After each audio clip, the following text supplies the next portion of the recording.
নমস্কাৰ স্বাগতম জনাইছো আপোনালোকক কাজিৰঙা নিউজলৈ আৰু মই লৈ আহিছো এই মুহূৰ্তৰ এটা বিগ ব্ৰেকিং নিউজ পুনৰ ধৰা পৰিছে 20 জনকৈ কোভিড পজিটিভ অসমত 16 জন ধৰা পৰিছিলে যোৱা নিশা আৰু 4 জন ধৰা পৰিছে আজি আৰু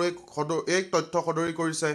ডক্টৰ হিমন্ত বিশ্ব শৰ্মাই টুইটাৰ যোগেৰে তেওঁ জনাইছে alert for new cases of কোভিড-19 পজিটিভ কনফাৰ্ম 3 ফ্ৰম নগাঁও 3 জন নগাঁওৰ বুলি তেওঁ জনাইছে আৰু ইয়াকে লৈ অসমৰ মুঠ সংখ্যা 686 লৈ বৃদ্ধি পাইছে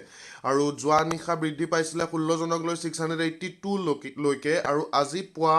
আৰু 4 জন কনফাৰ্ম হয় কোভিড পজিটিভ আৰু ইয়াকে লৈ 686 লৈ বৃদ্ধি আৰু যোৱা নিশা ওলোৱা 16টা কেছৰ ভিতৰত 6 জন হুজাই বুলি তেওঁ কৈছে 6 জন গোলাঘাট 2 জন দৰং এজন কামৰূপ মেট্ৰ' আৰু এজন কামৰূপ আৰু আজিৰ যোন পুৱা ভাগত যোনজন 4 জন কেছ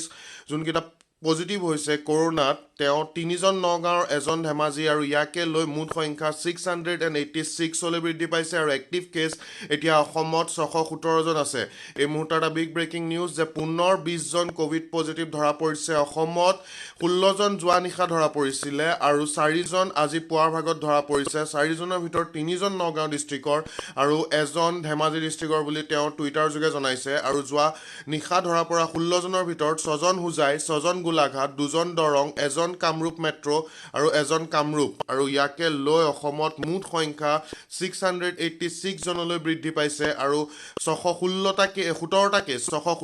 কেছ এতিয়াও এক্টিভ হৈ আছে চিকিৎসাধীন হৈ আছে এই ৰোগীসকল